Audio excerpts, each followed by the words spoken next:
इसका तारीखी पास मंजर क्या है। इसका नाम है रिचर्ड बेंडलर, ये जो उसका फाउंडर है। इसकी उम्र इस वक्त 70 साल है। 1950 में ये पैदा हुआ था। कैलिफोर्निया यूनिवर्सिटी में इसने साइकोलॉजी नफ्सियात में मास्टर किया और इसने जो महारत हासिल की वो थी गेस्टाल्ट थेरापी। ये जर्मनी का एक लफ्ज़ है, वो आगे चल के उसकी भी वजाहत कर दूंगा। उसको गेस्टाल्ट भी बोल देते हैं, जेस्टाल्ट भी बोल देते हैं।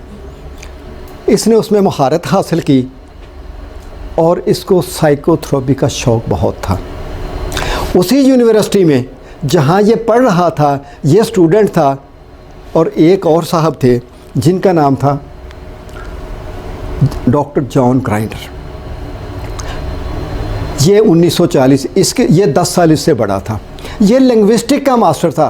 डॉक्टर साहब ये लिंग्विस्टिक का मास्टर था और प्रोफेसर था वहाँ पे। अब एक दिन ये हुआ कि उसको कुछ दिक्कत पेश आ रही थी रिचर्ड बेंडलर को। उसने इससे रिक्वेस्ट की, इसको अप्रोच किया कि आप लिंग्विस्टिक के मास्टर हैं, मैंने एक ग्रुप बनाया है, मैं गेस्टाल्ट थेरेपी के ऊपर काम कर रहा हूँ, तो आप हम मेरे इस ग्रुप में शामिल हो जाइएगा। और फिर उसने हामी भर ली और इन्होंने ग्रुप बना लिया और फिर उसमें कई स्टूडेंट भी शामिल कर दिए।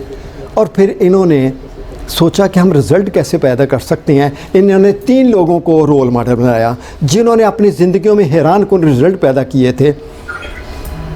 उन लोगों को रोल मॉडल बनाया कि उन लोगों ने लैंग्वेज को कैसे इस्तेमाल किया कि रिज़ल्ट आए। अब वो कौन लोग हैं, मैं उनके बारे में ज़रा वजाहत कर दूं ताकि आपको सारा इमेज माइंड में क्लियर हो जाए। रोल मॉडल, पहला रोल मॉडल वर्जीनिया सैथर। ये 5 बहन भाई थे, ये सबसे बड़ी थी। 3 साल की उम्र में इसने पढ़ना शुरू किया। ज़रा बेटे ध्यान से, 3 साल की उम्र में पढ़ना शुरू किया। 9 साल की उम्र में पहुंचकर इस खातून ने पूरे स्कूल की जो लाइब्रेरी थी सारी किताबें पढ़ दी। उसी दौरान इसको अपेंडिसाइटिस की पेन हुई और इस कदर सवियर हुई कि उसको कई माह तक हॉस्पिटल में रखा गया। But she was so committed कि उससे रिकवर हुई और एक गरीब घराने से तल्लुक़ रखती थी। इसने प्राइमरी एजुकेशन मुकम्मल की, स्कूल एजुकेशन मुकम्मल की और हायर एजुकेशन के लिए दूसरे शहर में शिफ्ट हो गए। और उस दौरान इसके ऊपर बड़ा स्ट्रेस आया क्योंकि इसको अपनी पढ़ाई के साथ साथ अपने फैमिली की कफ़ालत के लिए पार्ट टाइम काम भी करना पड़ता था। और इसने जितने साइकोथेरेपिस्ट से उनको एक बड़ा इम्पॉर्टेंट आइडिया दिया। उसने कहा कि आप मरीज़ का इलाज करने के साथ साथ उसके लवाहिकीन का भी करें। कहते जी प्रॉब्लम को फेस करना, असल प्रॉब्लम ये नहीं है कि वो प्रॉब्लम एग्जिस्ट कर रहा है, असल ये है कि उसको ये टीच करें कि how to face that problem. सबसे अहम था कि उस प्रॉब्लम को फेस कैसे करना है और ये करने के लिए आप इसकी फैमिली को भी बीच में शामिल करें। और फिर इसने बुनियाद रखी फैमिली थेरेपी की। इसने फैमिली थेरेपी की ये बानी है, ठीक है। और इसकी 3 किताबें, वैसे सिर्फ 15-16 किताबें लिखी हैं। 3 किताबें इसकी बड़ी मतलब है कि अहम हुई। Conjoint family therapy, people making the new people making, ये इसकी बेस्ट किताबें हुई। इसने ऑल ओवर द वर्ल्ड लगाए, विज़िट भी किया, लोगों को टीच भी किया, लेकिन इसका एक ही थी बुनियाद। और वो क्या बुनियाद थी कि प्रॉब्लम को फेस करना सिखाएं।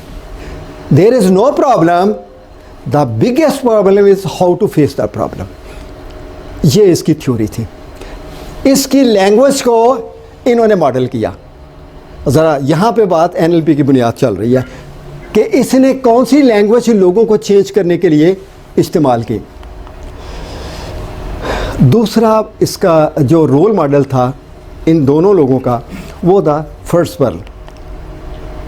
ये एक जर्मन साइकेट्रिस्ट और साइकोथेरेपिस्ट था और ये है जेस्टाल्ट या गेस्टाल्ट थेरेपी का बानी।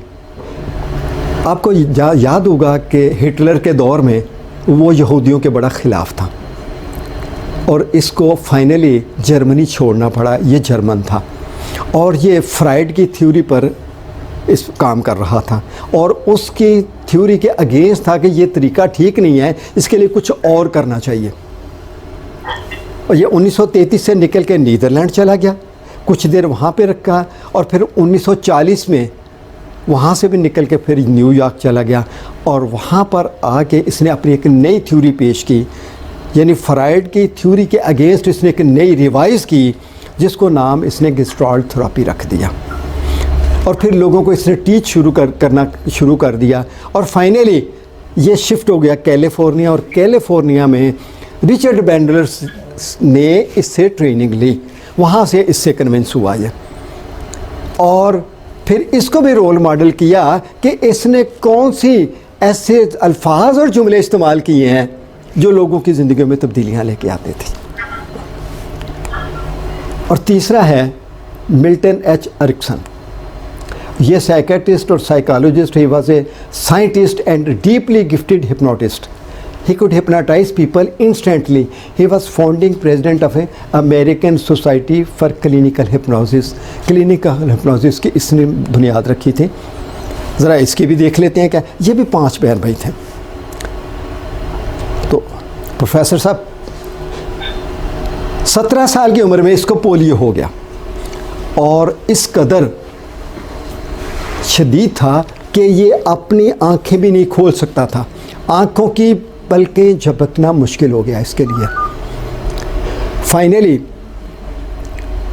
डॉक्टर को घर बुलाया गया और 3 डॉक्टर आए और उन्होंने उसको देखा, चेक किया और वो उसके पेरेंट को दूसरे कमरे में जाके कहने लगे, this child will be no more till the morning. ये सुबह तक ख़त्म हो जाएगा जो इसकी हालत है।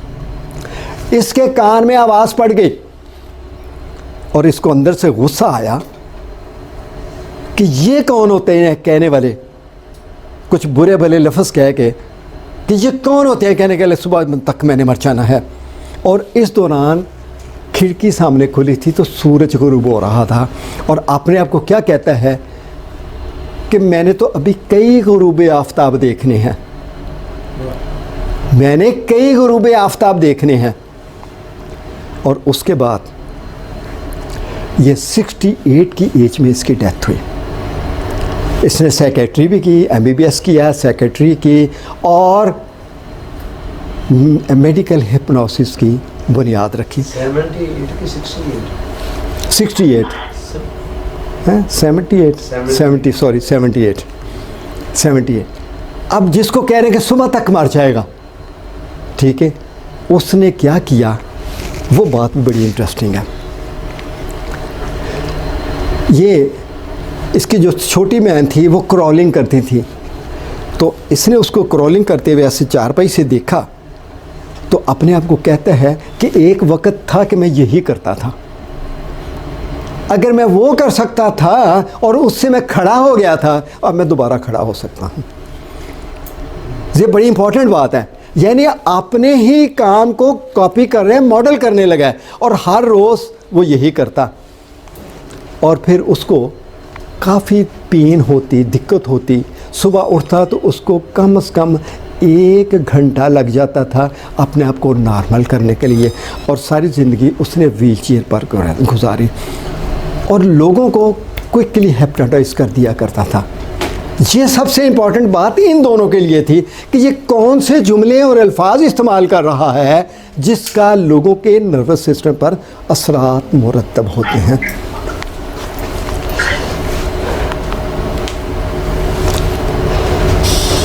और उसके बाद क्लैरिटी हो गई जी सारी कि किस तरह इसकी बैकग्राउंड बनी। तो मेन रोल लैंग्वेज का ही रहा है। और फिर इन्होंने ना 1972 में इन्होंने सेमिनार करने शुरू कर दिए, ग्राइंडर और रिचर्ड बैंडलर मुख्तलिफ जगहों पे जाके करते करते करते करते 1976 में इन्होंने ये किताब द स्ट्रक्चर ऑफ मैजिक 1 और द स्ट्रक्चर ऑफ मैजिक 2, इसमें सिर्फ लैंग्वेज पैटर्न लिखे हुए हैं, मेरे पास पड़ी हुई हैं दोनों किताबें। सिर्फ लैंग्वेज उन्होंने क्या इस्तेमाल की, यहाँ से फिर ये आइडिया ग्रो करते करते करते करते आज यहाँ तक पहुँच गया है।